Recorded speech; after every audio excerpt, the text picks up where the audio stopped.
Hi, I'm Madison and welcome back to my channel. Today I have my March wrap up for you. So, in the month of March, I read not many books. So, it's a trend for this year. My reading speed has died drastically since January of this year. February and March have been just not it. It's quite sad if I do say so myself. I will say, I do reckon it is in part to the fact that I am now dating, and as a result, I am not home Thursday night, Friday night, or Saturday night. So, here we are. As a result, I only read, I think it's what, 6 books? 6 books in the month of March. 6! So out of those 6 books I did read, 4 of them were ebook and 2 of them were paperbacks. 5 of them were adult and 1 of them was a new adult. I read 2 fantasy romances, 1 romance, 1 Omegaverse, and 1 urban paranormal. It's kind of murky, the waters over there. And my page count for this month was 2,109 pages. Oh, that sounds so sad. Oh, it's not normally that low for me, but whatever, it's fine. It's fine. You don't have to read like 8, 9, 10 books a month. You don't have to. You are okay, okay? This is a message for me and for you. Good. Now, without further ado, we're gonna start with my lowest rated read and go up to my highest rated read. My lowest rated read for this month, I remember I didn't rate it. I didn't rate a book. I didn't rate The Scepter by J Bree because this is a prequel novella. There are 2 prequel novellas for her new series coming out. So the first prequel novella is The Scepter. The second one is The Sword, which I still need to read. And I think that they're like 87 pages. And I really enjoyed it. It's just I didn't feel like I could rate it because it is literally a prequel novella in the sense of it setting up for this massive fantasy romance series. Like, it's not a novella in the sense of when I read like smutty novellas and it's like a whole enclosed story in one. Like, that's not what the point of this was. So, you know, but basically what The Scepter is you're following Rook, and she is a witch, and she's actually supposed to be the next like matriarch for her coven, but when the book opens up, someone has literally just come and murdered her entire coven, and her brother end up like managing to escape, and they are escaping to go and see the Oracle to find out what Rook's future is supposed to be, because whatever the future is that you get from the Oracle when you turn of age is basically your predestined path. Like, you cannot avoid that shit. And so that's what the little prequel novella is about, is kind of that, and the fact that like she hears this guy in her mind. She has like this mind connection with this dude. It's very good. I'm so excited for this series, but obviously can't really review it much more than that. You know what I'm saying? After that, we have my 3-star read, which is going to be Finding You by Jack Whitney. I'm really sad about this, honestly, because I read Sweet Girl last month. Wow. Oh, wow. Time really does fly. I read Sweet Girl like this year, and I gave that 5 out of 5 stars. One of the best, Valentine's Day novellas I've ever read in my entire life. Was so excited to find out that Jack Whitney was going to be doing a full-length novel following this couple, and it flopped. It did not work for me at all. Now, I think there's 2 main reasons why this didn't work. One is that it's like 400 and something pages, right? 430 pages, and it's slow burn, like legitimately, like legit. Like, considering that how smutty the novella was, this was slow burn AF. There is cheating as well that goes on in it, and it's got Greek mythology in it, but not Greek mythology in it. Like, the gods exist, but there's not really any magic until like the last 10% of the book. So it was just confusing. So you're following Chloe and Gavin. They had a one-night stand 5 years ago, and then after that, like, he was like, oh, I promise, like, I'll come back for you, and then she ends up moving and they don't cross paths again until 5 years later. Now, Gavin is Eros, he's Cupid, he's the god of love, and he is, obviously in the mortal world, and is like, has like a glamour and things, and he goes by Gavin, and he's actually the creator of actually a dating app. It is super famous, super rich, super, bachelor billionaire vibes, okay? And they got Chloe, and she is a business owner with her best friend. They own a marketing design firm where they get outsourced to like do, you know, advertising campaigns and rebrandings for people, and her small firm ends up getting hired by Gavin's company to do their like rebranding for like their 10-year anniversary. Obviously, Gavin doesn't know that it's her firm because his assistant does it. She figures it out after her business partner is like, hey, we partnered in this company, congratulations, isn't it great? And she's like, oh my god, oh no. Because Chloe is now engaged. She's engaged to this guy, and you know, this is her and Gavin's second chance romance where they now cross paths again 5 years later and them rekindling it all. And there are like magical elements in it because you see all the gods, and obviously like all the gods exist, and it's all their like current reiterations in the human world, but like there's no magic at all like until the very end, but they're all still the gods, and like that plays a huge part in it because there's like this amnesia trope that goes throughout where like it seems like everyone's like memories have been tampered with. And then at the same time, like I said, Chloe has a fiance who has a personality of a brick wall, mind you. She stays with that fiance for like a majority of the book, even though she is flirting with Gavin, and then ends up actually seeing Gavin and entering into like a relationship with him, even though she's with her fiance. And then there's also trigger warning in this for domestic abuse and domestic violence because Chloe's past, there was a boyfriend. So there was just a lot going on, and I think that it was just too much. I'm not going to keep ranting about this, but yeah. Alright, now into my 4-star reads. The first one is going to be One Pucked Up Pack by Sarah Blue. So this is a Why Choose Omegaverse hockey romance. Everything that you could want in a book. I know, I just gave you like all the most amazing buzzwords, and I live for them so much. So just a quick trigger warning for this book is the fact that you do have a death of a parent, death of a loved one is in this. Charlotte's mum does pass away from an illness, so if that is something that you are at all triggered by, please do know. I don't consider that to be a spoiler because you can kind of tell the second that you start this book that your mum ain't gonna make it. So you get Anders, Michael, and Eli. They are all college hockey players. They're put the same team. They're like best friends, and they're all, you know, getting ready to go into the NHL draft. It is currently winter break, and so they're all staying at Eli's parents' place in Vermont to like just get some training in and just kind of chill until one day on the ice they end up running into Charlotte. And when they run into Charlotte, they end up realizing that Charlotte is actually their scent match. Now, if you don't know what Omegaverse is, you don't know anything about it, I do have a video on my channel that does explain Omegaverse like in its entirety, but basically a scent match is like your fated mate, okay? You're fated to be with this person.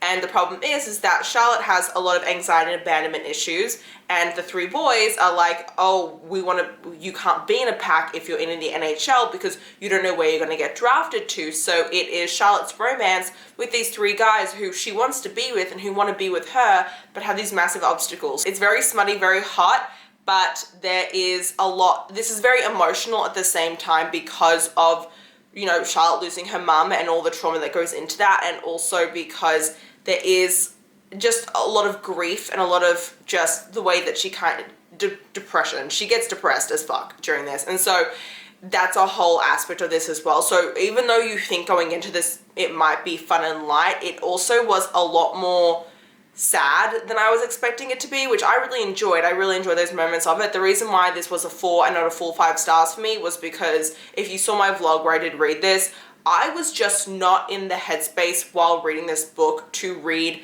about a bunch of smut. I was in a smut slump.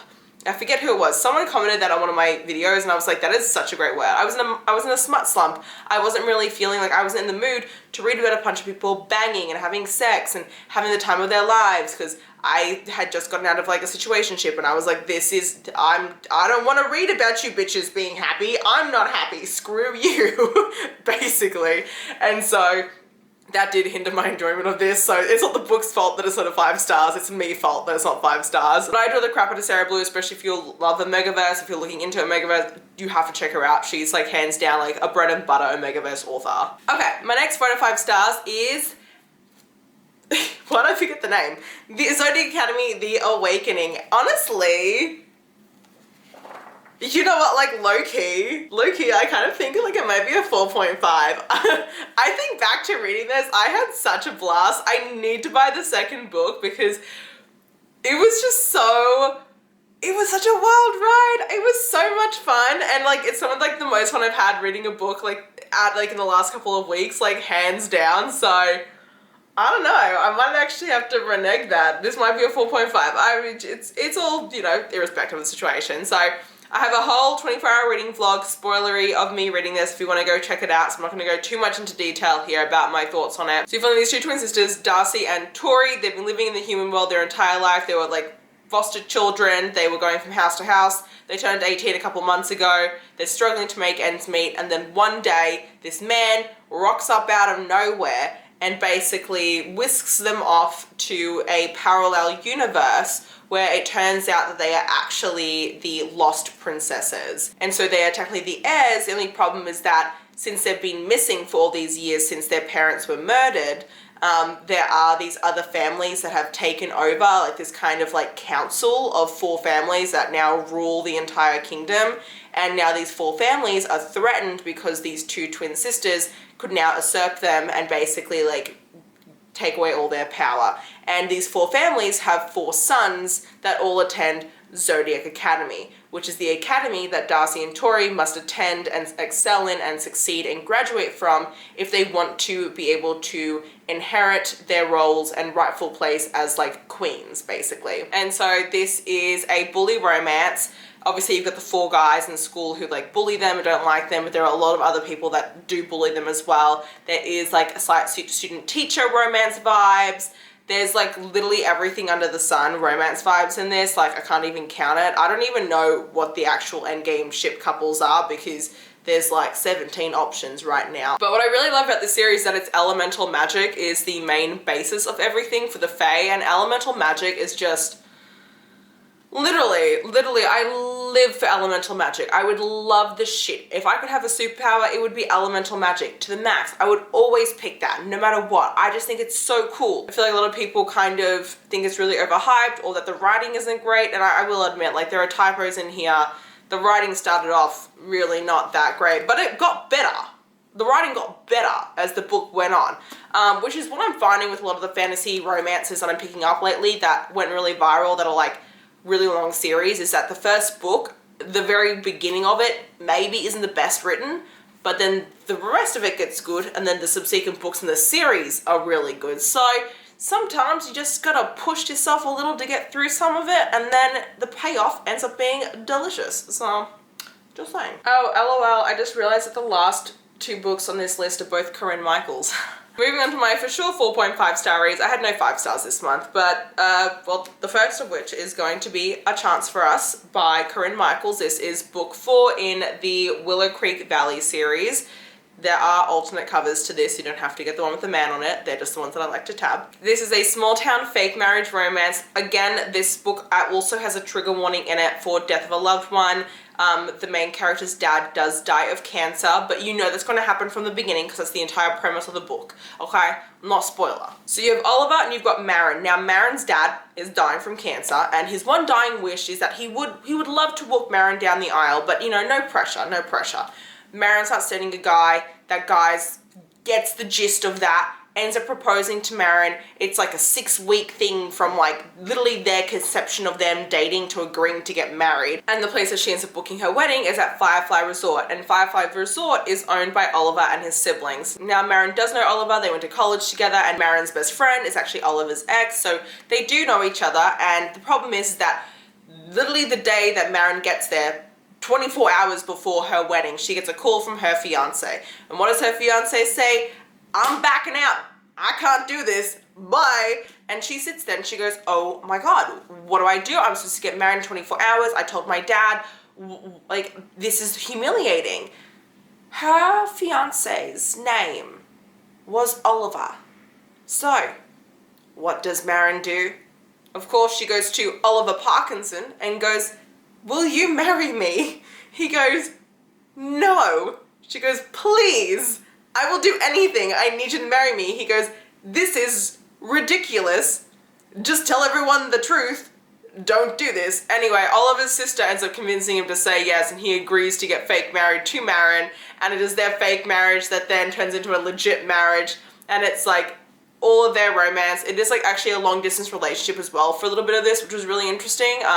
But it was so much fun. It was absolutely hilarious, especially because they had to go on the honeymoon together, because it's like the place that like someone else booked for them, so they don't go on the honeymoon, like they'd get called out for the fake wedding, and so they have to go on the honeymoon, and like it's so good, especially when they like start actually like, you know, embarking on the sexy times, and they're like, but it's just temporary, and then it's like, oh no, my feelings got involved. It was so much fun. I adored it. It's one of my favorite like fake marriage romances, but it does also have that slight emotional pull of it because her dad is dying and does die, and that whole grief aspect is pretty present in this book. I really enjoyed this. Really great. It was hilarious. The steamy scenes were actually quite steamy. Was not expecting that, and I just lived for like all the family dynamics and everyone together. It was so much fun, and Marin and Oliver just had this intense crazy sexual connection, and just some of their banter as well. I was living for it. And then last but not least, I gave 4.5 stars to Forbidden Hearts by Corinne Michaels. You guys, there is no cover yet, but this is a single dad small town nanny romance. Oh, and it's age gap, and like a legit age gap, not like a 5-6 years, like a 10+ year age gap. So you got Phoebe and Asher. Now Phoebe is, I think, 23 years old. She's a master's student studying ASL, and she's actually just come home from the end of the semester because there are some things that went on. So she actually ended up leaving school early. And so she's back for the summer and doesn't really know what she's doing. And then you've got Asher. He's a single dad, and he has actually full custody of his daughter for the next 3 months while the mum is like off on like some business trip. And so he needs a nanny. The only thing is that it's not easy for Asher to find a nanny because his daughter is deaf and needs a nanny that knows ASL as well, and all the agencies are unable to like find one on short notice. And that's where Phoebe comes in. So Phoebe ends up becoming like a partial like live-in nanny for him during the summer, and Asher is so against this because Phoebe is actually his boss's daughter. There is a 14-year age gap between these two. It's so much fun because off the bat he's just like, she's such a mess, she can't do anything, what am I doing, it's such a bad decision. And then she starts to like prove herself to him, and he starts to see like just how amazing she is and just like such like a wonderful person. And obviously like when he starts to like see that she's not like this immature girl anymore, he's like, oh my god, she's actually like a hot woman, and she's like very independent and pretty badass. And there were just like so many really good scenes because the sexual tension between the two of them is so palpable, because all the whole time he's just like, oh my god, like she's younger than me, she's my boss's daughter, like oh, she's also my nanny, like there's like all these red flags like that I should not be doing this, but he cannot deny it, and it is just so much fun. It is so good. The spicy scenes were so good. Like this is definitely hands down Corinne's like spiciest book, but also like it's not spicy to the extent where like you feel like the spice scenes are in there just for it to be spicy. Like they're in there to the extent that like it makes sense as well, which I think is very important for small town romances, because sometimes a small town romance you can tell when they're trying to like force for there to be spice when there doesn't need to be. But there is a trigger warning in this for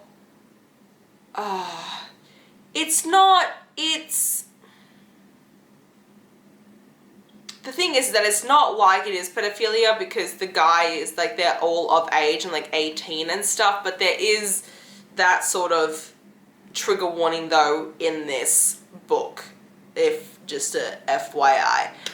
So do know that as like a little warning. That is my March wrap up. Those are the books that I read in March. I hope you guys enjoyed this video. If you did, please hit that button down below. If you want to see more of me, please go to my channel, and don't forget to check me over at TikTok and Instagram. And until next time, thanks a bunch everyone. Bye bye.